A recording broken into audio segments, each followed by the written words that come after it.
Today, I'm going to discuss 10 tips for good communication from me, a couples therapist. Welcome to the Dr. Wyatt Show, where my mission is to help couples resolve their resentments and rekindle their love. I'm your host, Dr. Wyatt Fisher, a licensed psychologist specializing in couples counseling. If you want to improve your communication so that you have more love and less conflicts, be sure to download my app, Keep the Glow, KTG, wherever you get your apps, and start with 2 weeks free. Also, be sure to follow me on social at Dr. Wyatt Fisher. Do you have a heart for couples? Have people told you you're a great listener? Would you love to join my mission in lowering the divorce rate one marriage at a time? Have you thought about becoming a relationship coach, but you don't know where to begin? Well, I have the solution. I'm offering a free masterclass September 18th at 12 p.m. and 6 p.m. Mountain Standard Time, where I'm going to go through with you everything that's required to become a relationship coach in 90 days. We're going to review the coaching industry. We're going to review the advantages of becoming a coach, and we're going to review 4 ways to know if you'd be a good relationship coach. You don't want to miss it. Grab your spot. The link is in the show notes. I'll see you there. So today I'm going to talk about 10 tips for good communication from me, a couples therapist. Communication is a constant thing people want to learn about, want to improve in. There's a lot of right ways to communicate and a lot of wrong ways to communicate. So today I'm going to go through 10 tips for good communication. And the way I'm going to go through it is I'm going to talk about 10 things that you should not do. So when I talk about what you should not do, that indicates do the opposite. And you're going to listen to the very end as I talk about the most important thing to avoid doing to have good communication. Okay, number 1 is don't assume negative intent. When your partner is communicating to you, when they're sharing about something, when they're sharing their feelings, they're asking you a question, are you quick to assume negative intent in their motive? Do you assume the worst in them? If you do, you've probably been wounded in your past. Often, the more we've been wounded in our upbringing, in our adolescence, in our young adulthood, the more we've been wounded in our past, the more likely we're going to assume the worst in our partner because we've been hurt before. We've been burned. We've been scarred. And so therefore, we're always watching for the ulterior motive, and we're looking out for our partner to hurt us and to have evil, malicious intent. But guess what? Most of the time, your partner's hurtful behavior is more about mindlessness than malice. So that's one way to avoid bad communication and to have good communication is you want to watch out for your tendency to assume negative intent with their motive when they're communicating with you. The second thing is don't blame your partner with you statements. How often do you say something like this? You always, you never. If you talk that way, guess what's going to happen? Your partner is going to feel attacked. They're going to get defensive. Then you're going to feel invalidated. So if you have something negative to say to your partner, you have to take the word you out. You have to take the word always out. You have to take the word never out. Because when you talk that way, it's going to encourage them to get defensive. And I can't tell you how many couples I see in my practice, and that is exactly how they talk to one another. They'll say, you never did this, and you always do that. And then they wonder why their partner gets so defensive. It's because they're feeling attacked because you are using you statements. So if you want to have good communication, don't blame your partner by using you statements. Number 3, don't be quick-tempered. Are you a hothead? You may not know if you're a hothead. Ask your spouse. Ask your spouse tonight, am I a hothead? Am I quick-tempered? Am I short-fused? Do you go from 1 to 100 in about 5 seconds? If you are, that's going to disrupt good communication because you're scary. When you're on the other side of someone who's a hothead, it's scary. It creates anxiety. It makes you walk on eggshells because you don't know what their reaction is going to be because any minute they could fly off the handle. They're unpredictable. And so if you are a hothead, that is going to disrupt good communication because you're not going to be safe. And so if that's you, you need to work on your temper. Maybe you need to go receive some EMDR therapy for some early childhood trauma that might be fueling your temper. Maybe you need to go through some anger management courses. Maybe you need to receive some DBT training so that you can work on your anger. Because if you have anger issues, you're not going to be able to sustain a relationship long term. It's going to be unsafe to communicate with you. The fourth thing is don't be controlling. If you want to have good communication, don't be controlling. And you can be controlling in a conversation, by guiding it toward the topics you want to talk about, by ending a certain conversation because you don't want to talk anymore, by making sure that what's your agenda is getting covered in that conversation. How much do you control the conversations with your partner? How much do you orchestrate? How much do you manipulate the conversation to have it go the way you want it to go for your agenda because you're controlling the conversation? If you're controlling, that's going to ruin the communication. Your partner's going to feel the control. Do you decide how long we're going to talk? Do you decide what we're going to talk about? If you do, you're being controlling. The fifth thing to do for good communication is don't interrupt.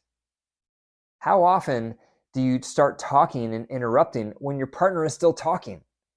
It's bad form. That's bad manners. You have to wait until they're finished. Don't assume you know what they're going to say. Don't assume you know their thoughts. You might be right. And even if you are right, it's still bad manners. And that's going to make it hard to communicate well if you're interrupting your partner a lot. And I see this with couples frequently in my practice. One partner is talking and they can't even finish their thought before their partner interrupts them, interjects something, counters them, says something different. They interrupt frequently. How often do you interrupt? If you do, you need to stop. And one good rule of thumb is wait until your partner is done talking, so their mouth is not moving, and then count to 3 in your head before you say something. Because a lot of people, when they're talking, they'll pause to gather their thoughts, and then they keep talking. Then they'll pause to gather more thoughts, and then they'll keep talking. And so your partner may have way more to say, but you'll never know because you're too busy interrupting them. So wait till you think they're done, count to 3, and then if they still haven't spoken, then you can say something. Number 6 is don't counter. If you want to have good communication, don't counter. Don't be the kind of partner where every time you hear your partner say something, you counter them. You have an opposing view. You have an opposing thought. You have an opposing opinion. And that makes you very quick to counter. It makes you seem argumentative. It makes you seem like you're always trying to debate. And do you know what that does? It makes me not want to talk with you. It makes me not want to share. It makes me not want to voice my opinion because I know you're just going to counter me. You're really good at saying, yeah, but. And while that might be fun within a certain context when you're debating and kind of going back and forth on ideas, it's exhausting if that's your style on a day-to-day basis. So don't counter if you want to have good communication. Number 7 is don't be self-absorbed. So when you're communicating with your partner, what's the focus? How much do you focus on yourself versus how much do you focus on your partner? If you want to communicate poorly, focus on yourself the whole time. That's being self-absorbed. And you may be like this, or maybe you know people like this, but people who are self-absorbed, when they communicate, it's all about them. They can talk about themselves over and over and over. And their partner or someone else will try to share something. And what do? They bring the focus right back on themselves. They have a lot to say. They want to share their experience. So they're self-absorbed. And when you're interacting with someone who is self-absorbed, guess what happens? You don't want to communicate with them anymore. It gets exhausting. It gets tiring because the conversation constantly goes back to them and their experience and what they think. And if you're like that, stop doing that. It's not fun to interact with you. That could be something you're doing that's preventing good communication. You want to be mindful of roughly 50-50 airtime when you're communicating with your partner. That means roughly half the time needs to focus on my partner, and roughly half the time the focus needs to be on me. So don't be self-absorbed. Number 8 is don't be long-winded. So when you do share, when you are communicating with your partner, how long do you talk? Now, you can go on one end to the other end of the extremes on this. If you talk too little, that's a problem because then your partner's not going to really get to know you. They're not going to really hear what's going on inside of you. They're not going to really understand your feelings and your thoughts if you share too little. But likewise, you don't want to share too long because then it gets exhausting. If you're long-winded and you just have a lot to say and you keep going and you keep going and you keep going, that's fatiguing. Not only is it self-absorbed, but then you are long-winded on top of that. When you're on the other side of someone long-winded, that's exhausting because they just have a lot to say. And before long, what do? You get silent. You just kind of surrender It creates a learned helplessness because if I try to say something, they're probably going to bring it back on themselves, and then they're just going to talk for 5 minutes, 10 minutes, 15 minutes. It's a monologue, and that's exhausting. So if you want to have good communication, do not be long-winded, but also don't be too short-winded either. There's a balance in the middle. Number 9, don't be distracted. When you and your partner are communicating, when you are talking, are you giving them your undivided attention? Do you know what that means? That means you put down your phones. That means you turn off the TV. That means you turn off the radio. That means you shut down the laptop. Undivided attention means you are giving your partner undivided attention. Nothing else is vying for your attention. That's a gift. When you give your partner undivided attention, that is good communication at its finest. How often do you do that for your partner? What most people do is they're partially listening. They'll kind of listen while they're scrolling Instagram. They'll kind of listen while they're listening to a song in the background. They'll kind of listen while they're watching their favorite program on Netflix. Don't do that. It's okay to communicate here and there when you're partially listening because you may have to because you're multitasking, but you want to have regular time with your spouse on a regular daily basis where you both give each other undivided attention. Because then you can feel like, wow, you're really listening, you're really focusing on me, and that will help your relationship start to bloom. Number 10, don't fix. This is the one I was encouraging you to wait for because this is a common mistake and it's going to sabotage good communication. So when your partner is sharing, when your partner is venting from the day, what do you do in response? The mistake you don't want to do is fix. And when you fix, you're saying things like this. Well, what I think you should do, honey, is this. Or if I was in your shoes, the way I would respond is this. Or have you tried this? Or have you thought about doing this? Now, to clarify, when you make those comments, your heart's in the right place. You're trying to help. You see your partner and they're in distress. And so, of course, you're trying to make it better. However, no one likes to feel like they're being fixed. So instead of fixing the presenting concern, rethink how to fix. Think about fixing instead that you're trying to fix your partner feeling alone in their problem. You're trying to fix them feeling isolated in their distress. That's what you're trying to fix. And the way you fix that is through empathy. So you want to get really comfortable with empathy. You want to really put yourself in your partner's shoes when they're talking. You want to be listening to two things when they're communicating. You want to listen to what they're actually saying, and then who is saying it. Who is this person communicating? What have they been through? What are their scars?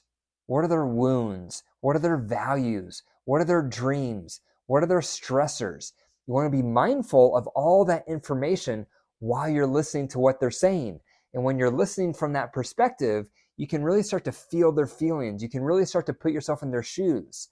And that's when empathy becomes a math problem because you start connecting the dots. Oh, no wonder they're feeling this because I bet you that triggers that wound. Or no wonder they're feeling that because that rubs up against one of their top values I know that they have. That's empathy. And that's why you can say comments like, it makes sense that X would make you feel Y. Or no wonder you're feeling blank. Or I can see how X would make you feel Y. That's when you can make those authentic empathy statements because you're literally seeing the world in that moment through your partner's lens based on everything that's made them who they are. So that's number 10. For good communication, do not fix. Just provide empathy. Be a listening ear because you're trying to create a safe space for your partner to share. The more they feel like it's safe to share because you're not fixing, the more they're going to open up, and that's going to lead to greater emotional connection and intimacy. So those are 10 tips for good communication. Number 1, don't assume negative intent. Number 2, don't blame with you statements. Number 3, don't be quick-tempered. Number 4, don't be controlling. Number 5, don't interrupt them. Number 6, don't counter. Number 7, don't be self-absorbed. Number 8, don't be long-winded. Number 9, don't be distracted. And number 10, don't fix. Thank you for listening to the Dr. Wyatt Show. If you're on YouTube, be sure to leave a comment. If you're listening to my podcast, be sure to leave a review. I really appreciate it. And go to my website, drwyattfisher.com/pages/freebies for my free PDF on this episode. You can download it and discuss further good communication with your partner. And remember, your marriage is alive. care for it and nurture it, it will grow. But if you deprive it and neglect it, it will wilt and die. The choice is up to you. Take care.